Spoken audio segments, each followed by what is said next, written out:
What if the secret to lasting change isn't something big or dramatic? What if it's something small, a tiny decision, a subtle shift, a 1% improvement? At first, these changes seem meaningless, easy to overlook, easy to dismiss, but over time they compound into something powerful. This is the core idea behind atomic habits. True transformation comes not from massive action, but from small, consistent changes made daily. Most people focus on outcomes. They want to lose weight, write a book, earn more money. But outcomes don't create lasting change. Systems do. Goals set the direction, but systems are what carry you forward. You don't rise to the level of your goals, you fall to the level of your systems. There's a deeper truth as well. Real change is identity change. It's not just about what you want to achieve, but about who you want to become. Anyone can set a goal, but few people take the steps to shift their identity to match it.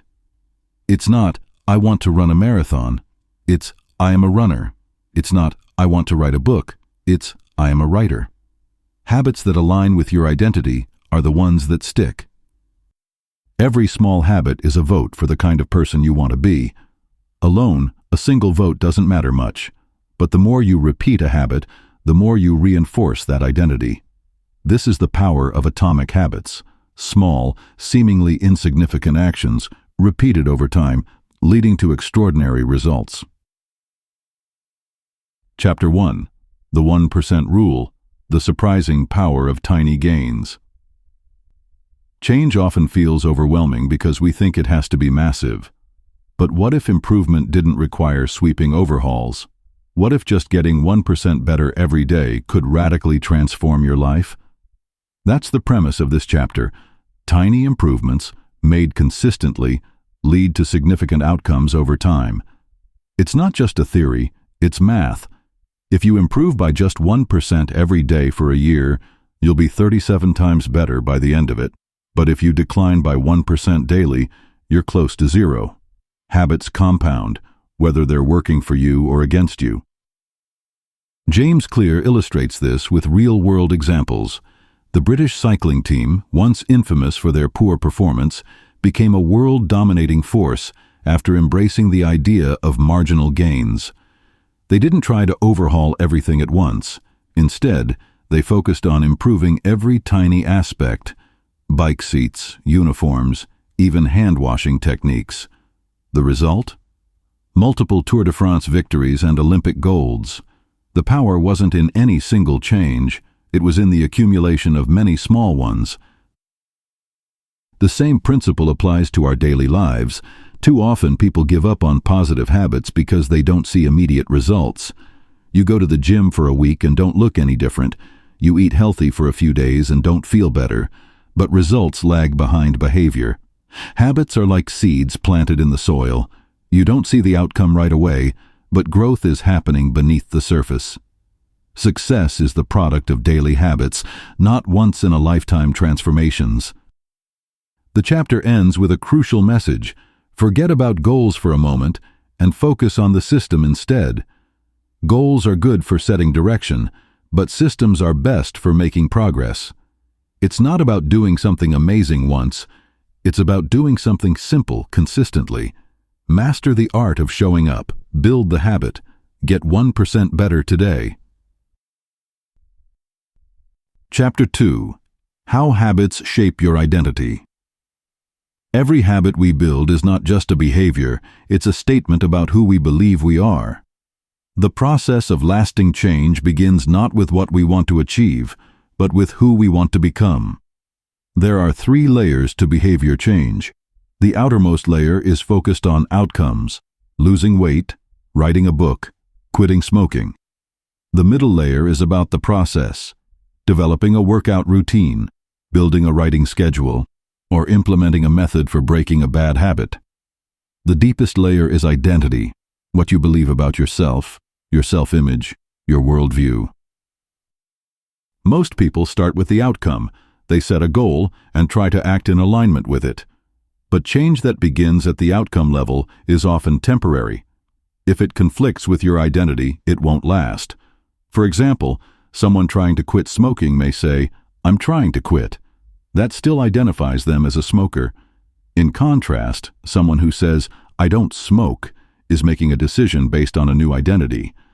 One person still sees themselves as who they were, the other is stepping into who they want to be. True behavior change is identity change. When habits are aligned with identity, they become more sustainable. Every action becomes a vote for the type of person you want to be. If you study, you cast a vote for being a student. If you train, a vote for being an athlete. One single instance may not change your entire identity, but repeated votes start to reinforce a new self-image. This is why small habits matter. They aren't just tasks, they're evidence of the type of person you're becoming. It's easy to get caught up in results, but the key to real change lies in focusing on identity first. Instead of asking, "What do I want to achieve?" ask, "Who is the kind of person that could achieve this?" Then build habits that align with that identity. Start with identity, reinforce it through behavior, and let outcomes follow naturally. Chapter 3: How to Build Better Habits in 4 Simple Steps. Habits form through a consistent process, one that repeats every time we perform an action. Understanding this process is key to changing behavior. Every habit follows the same pattern: cue, craving, response, and reward. This 4-step loop is the backbone of every habit, good or bad. It starts with a cue, something that triggers your brain to initiate a behavior. It could be a time of day, a place, an emotion, or another person's actions. The cue leads to a craving, which is the motivational force behind every habit. But the craving isn't for the habit itself, it's for the change in state it delivers. We don't crave brushing our teeth. We crave the feeling of cleanliness. We don't crave checking our phones. We crave the relief from boredom or the satisfaction of connection. The 3rd step is the response, the actual behavior you perform. Whether or not this happens depends on how motivated you are and how much friction is involved. If a habit is too difficult, you're unlikely to follow through. If it's easy and the craving is strong, you will. Finally, there is the reward. The reward satisfies the craving and teaches the brain whether this behavior is worth remembering.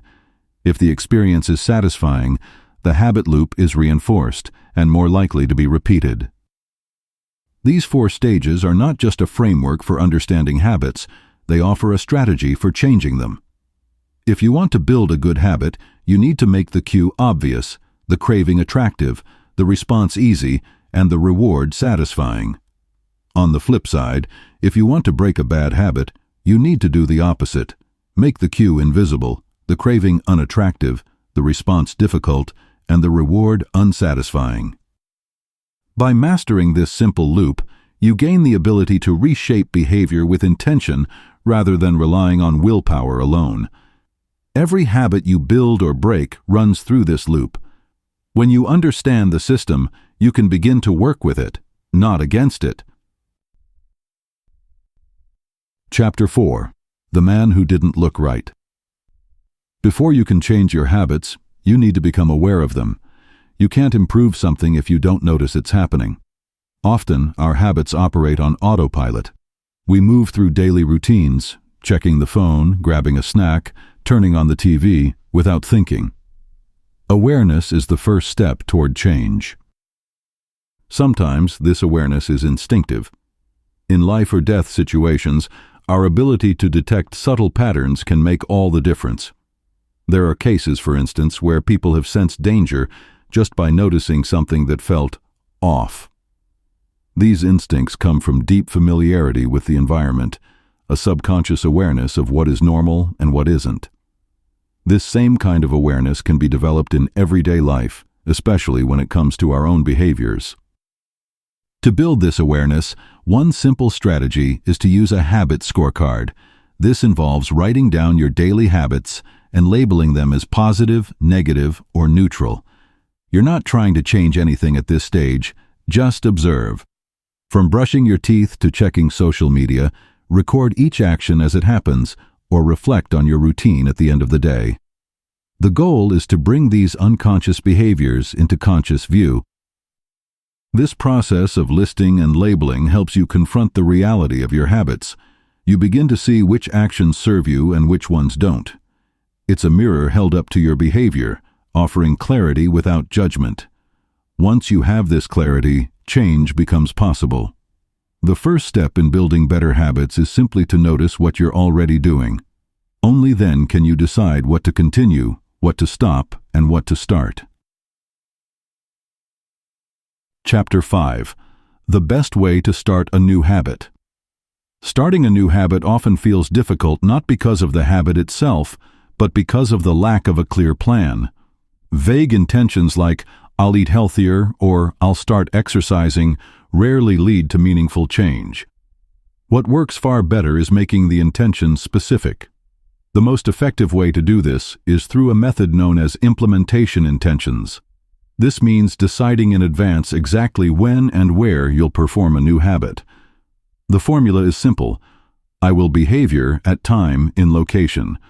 For example, I will meditate for 1 minute at 7 a.m. in my living room. This removes ambiguity and creates a clear cue for action.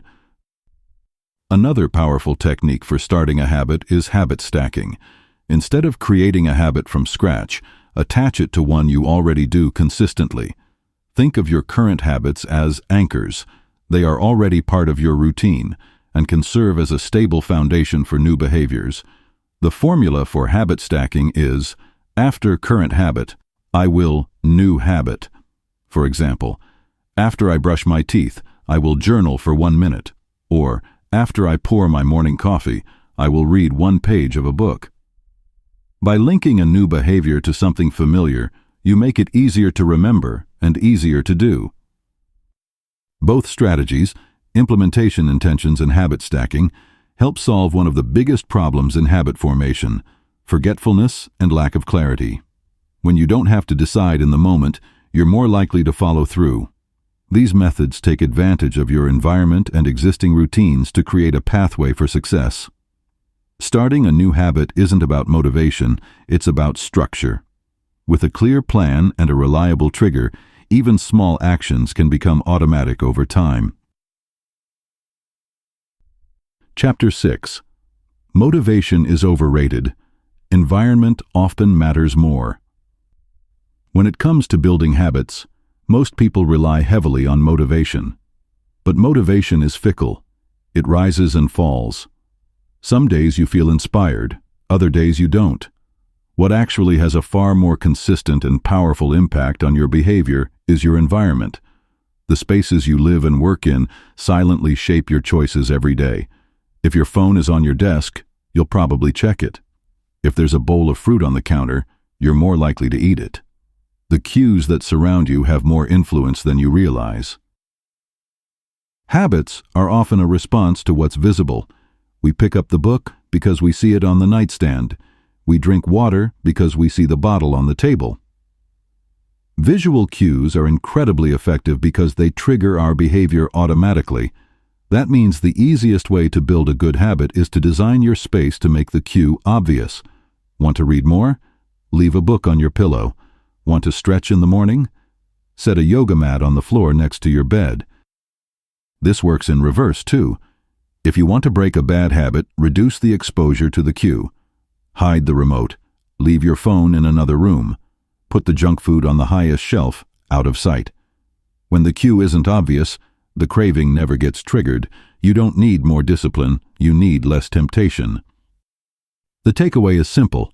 Make the good habits the path of least resistance, and make bad habits harder to start. Don't rely on willpower when you can use design. Small changes in your environment can make it much easier to act in alignment with the person you want to become. Chapter 7. The Secret to Self-Control. Self-control is often praised as a sign of strength. The ability to resist temptation, to say no, to stay disciplined no matter what. But in reality, the people with the strongest self-control are often the ones who need it the least. Why? Because they've designed their lives in a way that minimizes temptation. They aren't constantly battling cravings or relying on willpower. Instead, they've made the bad habits invisible or hard to access. The truth is, self-control is a short-term strategy. It might help you once or twice, but it rarely lasts over time. If you're always fighting against your environment, you'll eventually give in. That's why the most effective way to break a bad habit is not to rely on discipline, but to remove the cue that starts the habit in the first place. If you don't see it, you're far less likely to want it. Think of it like this. If you're trying to eat less sugar, don't keep cookies on the counter. If you want to spend less time on social media, don't keep the apps on your home screen.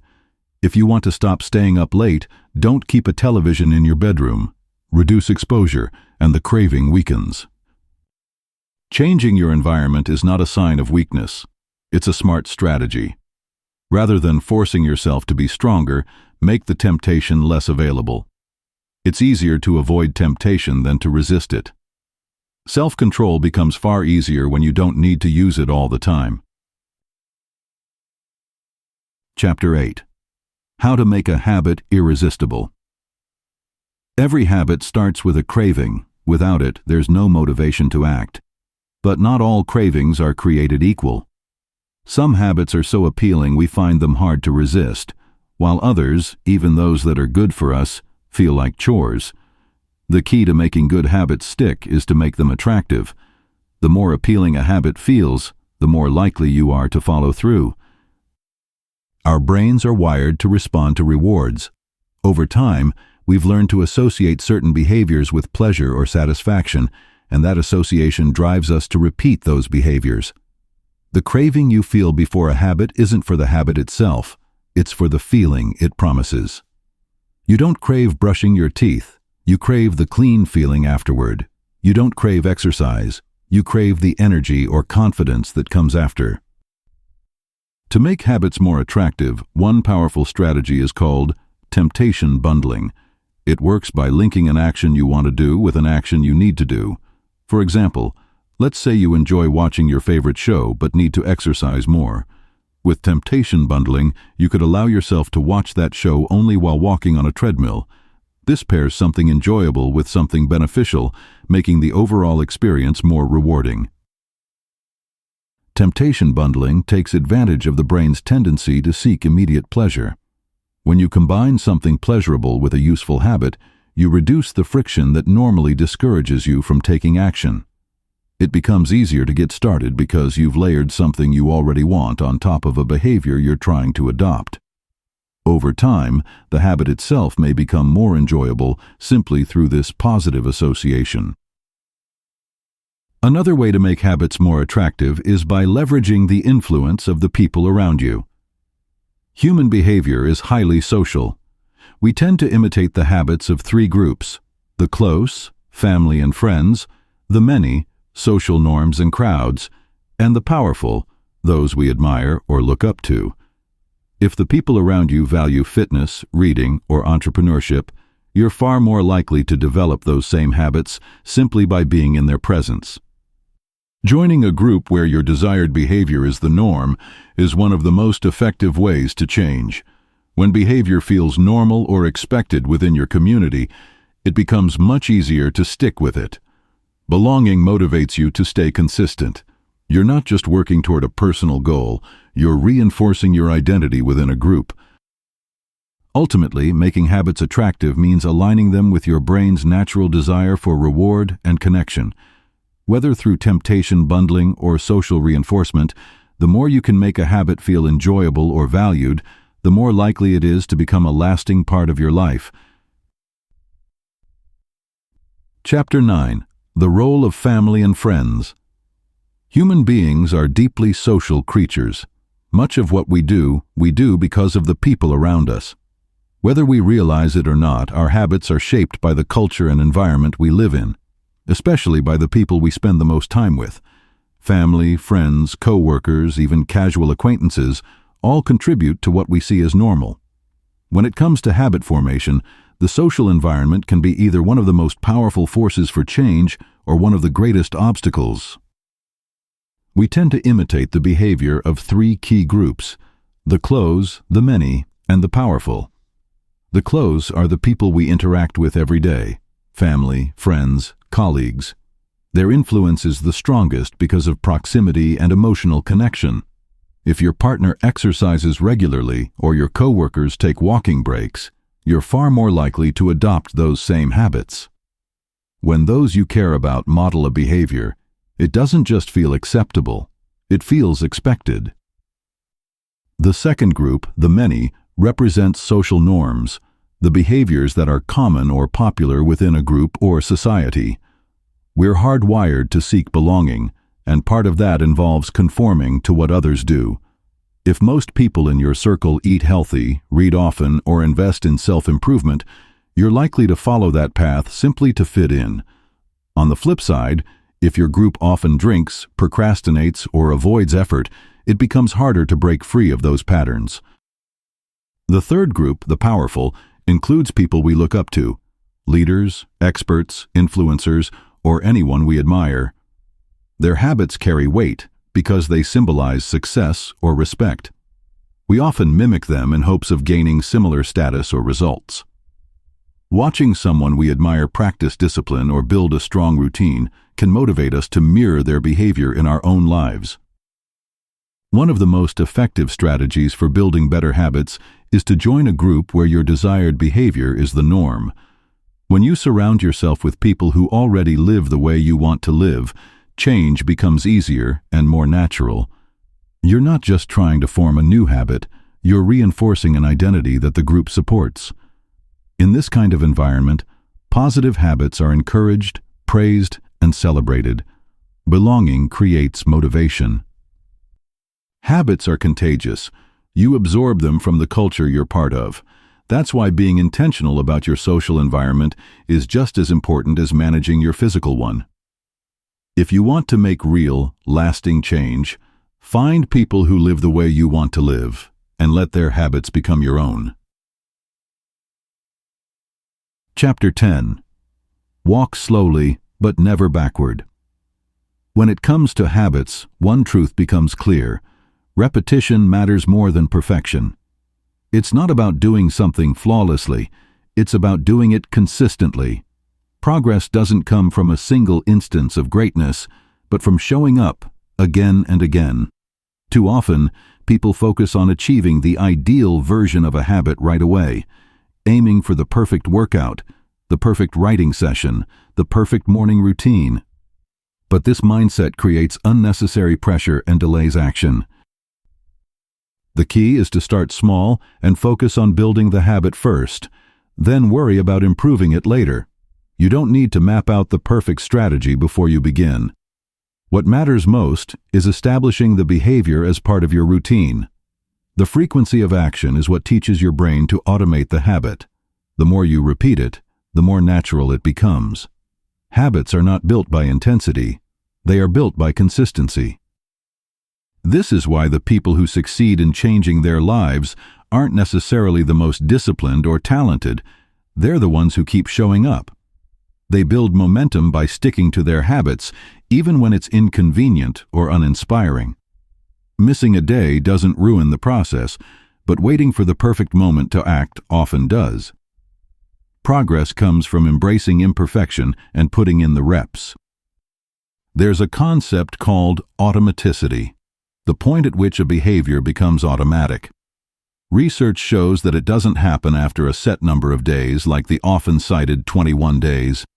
Instead, it depends on how often you do the behavior, not how long you've been trying. The more you repeat a habit, the faster it becomes second nature. By taking action, even in small ways, you prove to yourself that the habit is part of who you are. You create a feedback loop. Every repetition reinforces your identity, and your identity motivates you to keep going. This is why starting small matters so much. It lowers the barrier to entry, allowing you to build consistency without resistance. If you want to master a habit, start by mastering the art of showing up. Even if the effort feels small or incomplete, the act of doing it builds the foundation. You can refine, expand, and improve later. But first, you have to start and keep going. Chapter 11. The law of least effort. Human nature favors the path of least resistance. When given two options, we naturally gravitate toward the easier one. This tendency explains why bad habits are so easy to fall into. They often require little effort and provide immediate gratification. On the other hand, good habits usually involve some degree of friction. They might demand energy, time, or attention, all of which can feel like barriers, especially when motivation is low. Understanding this principle is critical for behavior change. If you want to make a habit stick, you have to reduce the friction associated with it. The easier a habit is to do, the more likely you are to do it. Instead of relying on discipline or willpower, design your environment to work in your favor. For example, if you want to practice guitar more often, keep it on a stand in your living room instead of in a case in the closet. If you want to eat healthier, prep meals in advance or keep healthy snacks visible and ready to grab. This strategy is about priming your environment. Set things up so that your desired behavior becomes the default. Lay out your workout clothes the night before. Keep your journal open on your desk. Load the dishwasher before bed to make the morning easier.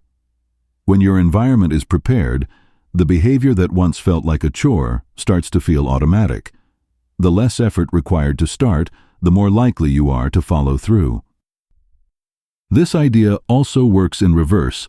If you want to break a bad habit, increase the friction. Make the behavior harder to access. Remove apps from your phone, unplug your TV, hide the snacks. The more inconvenient the habit becomes, the less likely you are to continue it. Simple changes like moving a chair or deleting a shortcut can dramatically reduce how often you repeat an unwanted behavior. Small adjustments in your surroundings can have an outsized impact on your habits. When good behavior is effortless, it becomes sustainable. When bad behavior is difficult, it becomes forgettable. You don't need more motivation. You need better design. Build a world around you that makes the right actions the easiest ones to take. Chapter 12. How to stop procrastinating by using the 2-minute rule. One of the biggest reasons people struggle to build habits is that they try to do too much, too soon. They aim for ambitious changes, imagining they'll go from 0 to perfect overnight, running 5 miles a day, meditating for an hour, reading a book a week. But this kind of thinking creates pressure and resistance. The real key to starting and maintaining a habit lies in making it incredibly simple to begin. This is where the 2-minute rule comes in. When you start a new habit, it should take less than 2 minutes to do. The idea is to scale down the behavior until it's so easy you can't say no. Instead of study for an hour, make it open my notebook. Instead of go to the gym, try put on my workout clothes. The goal is not to trick yourself, it's to lower the entry barrier so that you build momentum and begin associating yourself with the habit. Doing something small may not seem meaningful, but it's powerful because it reinforces your identity. Showing up is a signal to yourself. I'm the kind of person who does this. That's the first and most important step. The more consistently you perform this tiny version of the habit, the more likely you are to eventually do more. You rarely just put on your running shoes and then stop. Starting the behavior naturally leads to continuing it. This method also helps overcome procrastination. Big tasks feel overwhelming, but if your only commitment is to do something that takes 2 minutes, it's far less intimidating. Once you begin, momentum often carries you forward. You go from writing one sentence to finishing a paragraph, from opening a book to reading a chapter, from unrolling a yoga mat to completing a full session. Starting is the gateway to progress. The 2-minute rule isn't about stopping at 2 minutes. It's about mastering the art of showing up. It's about making habits easy enough to start and consistent enough to grow. Over time, what begins as a small act becomes part of a larger, more powerful routine. Chapter 13. How to make good habits. Inevitable and bad habits impossible. Building good habits becomes much easier when doing the right thing is the default. And avoiding bad habits becomes far more likely when doing the wrong thing is simply not an option. The most effective way to achieve this is to create systems that lock in your future behavior before you're even faced with a decision. This strategy works because it removes the need for willpower in the moment. It turns intention into action automatically. One powerful tool for doing this is a commitment device, a choice you make now that controls your actions later. It's a way to bind yourself to a good behavior and restrict your ability to stray from it. For example, if you know you're prone to wasting time on social media, you can delete the apps or use website blockers that limit your access during certain hours. You don't have to resist the urge later because the option is already closed off.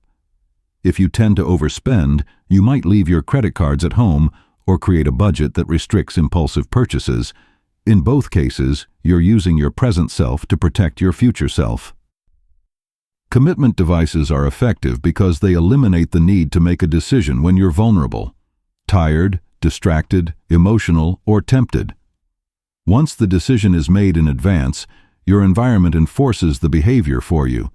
It becomes harder to make the wrong choice because the wrong choice isn't easily available. Another way to make good habits inevitable is through automation. When a behavior becomes automatic, it no longer requires active effort. This is especially useful for habits that are beneficial but easy to neglect, like saving money, paying bills, or contributing to a retirement account. By setting up automatic transfers, bill payments, or digital reminders, you create a system that works in the background. These actions continue to occur with no ongoing input from you. Once it's set, you can't forget it, skip it, or talk yourself out of it. Automation isn't limited to finances. You can also apply it to health, like subscribing to a healthy meal service or scheduling regular workouts with a friend or trainer who keeps you accountable. You can even use smart home devices to automate your environment, dimming lights at bedtime, turning off screens at a set hour, or playing music to signal the start of a routine. The goal is to remove the friction between you and your good habits while increasing the friction between you and your bad ones. Make the actions you want to take inevitable. Make the actions you want to avoid impossible, or at least significantly harder. The fewer choices you have to make in the moment, the more consistent you'll be over time. When you commit in advance and build automation into your habits, you create a system where success doesn't rely on motivation or memory. It becomes built in. And when the right behaviors are built into your life, progress becomes the natural outcome. Chapter 14. The Cardinal Rule of Behavior Change. One of the most important principles in building better habits is understanding what drives us to repeat certain behaviors. Reward. Specifically, we are more likely to repeat a behavior when it is immediately satisfying. This is known as the cardinal rule of behavior change. What is immediately rewarded is repeated. What is immediately punished is avoided. This rule explains why some habits are easy to form while others feel like a constant battle. Bad habits often provide instant gratification. Junk food tastes good now. Scrolling social media feels relaxing now. Good habits, on the other hand, usually have delayed rewards. You don't get fit from one workout. You don't become fluent after one study session. Because of this delay, it's easy to abandon good habits before they have time to produce results. The brain is designed to prioritize immediate outcomes. This served us well in earlier times, when reacting quickly to danger or securing food immediately could mean the difference between life and death. But in modern life, many of our best choices are those that serve us in the long term, not the short term. To overcome this, we have to learn how to make good habits immediately rewarding. One effective strategy is to attach an immediate reward to a habit that is otherwise slow to pay off. For example, if you're trying to save money, you might track your progress visually with a chart or app so you feel satisfaction every time you make a deposit.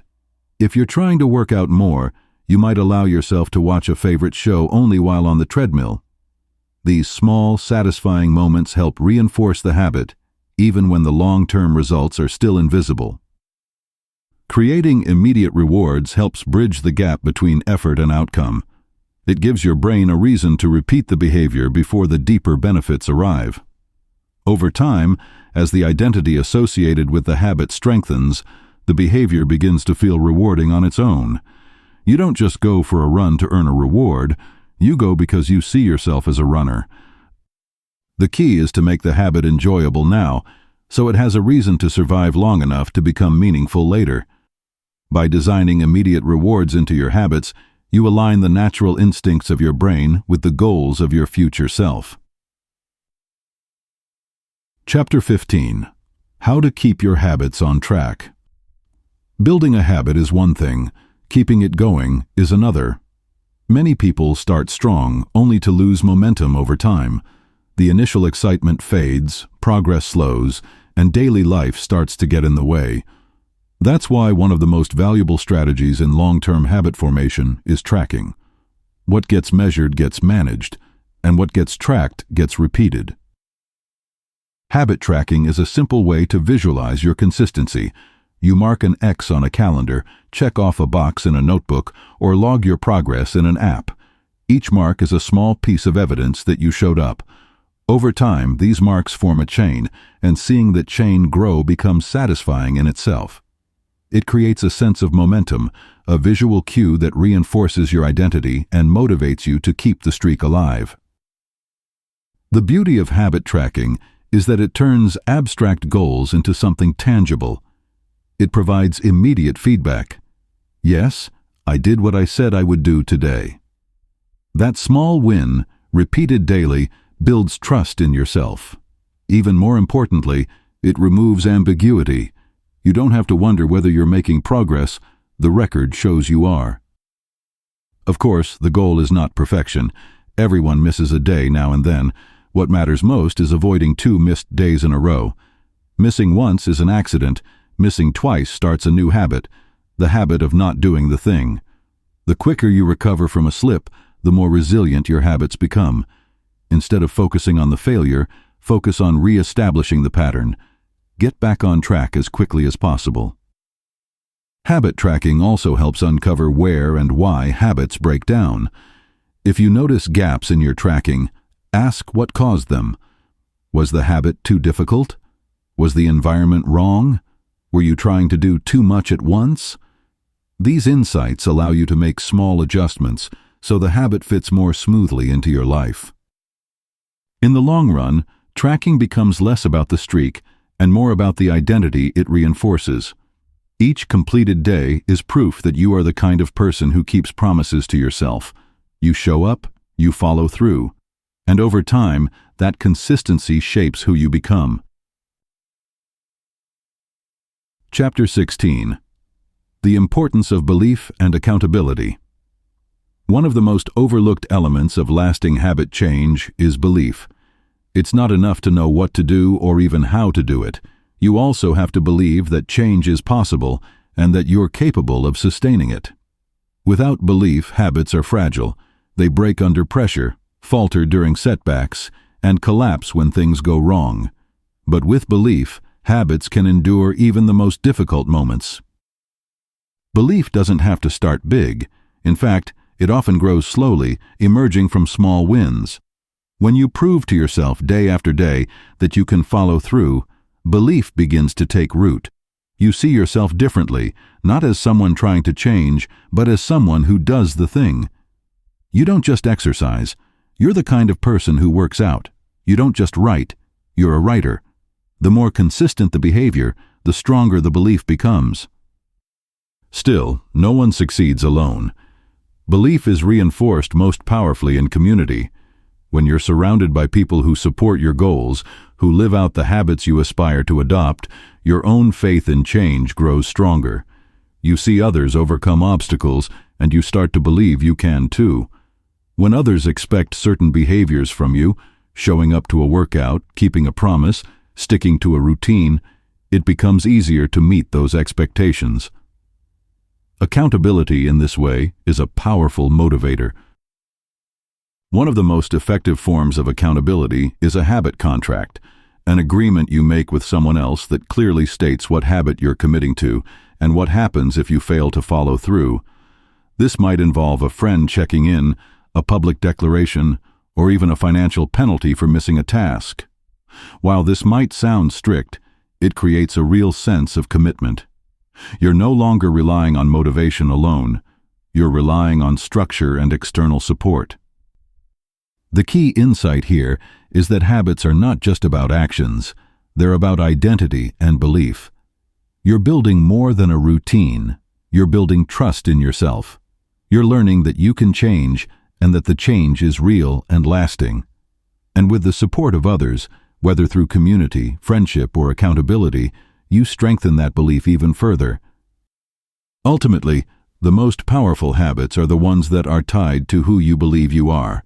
And the more you live in alignment with that belief, the easier it becomes to act consistently, even when life gets difficult. Advanced tactics: how to go from being merely good to being truly great. Once a habit is established, the question becomes, how do you continue to improve? How do you move beyond consistency and into mastery? The answer lies in understanding the deeper forces that govern long-term success: refinement, reflection, and purpose. Habits can take you far, but it's how you refine those habits that determines how far you go. At some point, doing the same thing every day isn't enough. Improvement plateaus. What once felt like growth starts to feel like stagnation. This is where many people stop, mistaking comfort for mastery. But the best performers don't settle for repetition alone. They seek feedback. They actively look for ways to make small adjustments, to refine technique, to tighten systems. This process is called deliberate practice, a focused and intentional effort to stretch beyond your current ability, not just to repeat what you already know. To improve a habit, you must measure it and reflect on it. What's working? What's not? What are you doing out of routine that could be improved with intention? Tracking performance, asking questions, and staying curious are all ways to break free from the plateau and continue improving. Growth doesn't just happen with time, it happens through awareness and adaptation. Another key to mastery is knowing your personality and tendencies. What works for someone else may not work for you. Are you a morning person or a night owl? Do you respond better to structure or freedom? Are you motivated by competition, autonomy, social connection, or progress? By tailoring your habits to your natural inclinations, you remove unnecessary friction and increase the likelihood that the habits will stick and continue to evolve. It's also important to balance exploration and exploitation. In the early stages of building a habit, you explore, trying new approaches, finding what works, testing boundaries. But as you grow, you begin to exploit what you've learned, optimizing what works best. The trick is to never stop exploring completely. Even the best systems can be improved. Even well-established routines can be refreshed. Perhaps the most important advanced tactic is this: return to purpose. Why are you building these habits in the first place? What kind of person are you becoming? What impact do you want to make? When you align your habits with a deeper sense of meaning, they become more than just routines. They become expressions of your values. That alignment is what makes great habits truly lasting. Mastery doesn't come from never missing a day. It comes from showing up when it's hard, refining when it's boring, and growing even when it seems you've hit a limit. With the right mindset, habits are not just the foundation of progress, they are the bridge to greatness.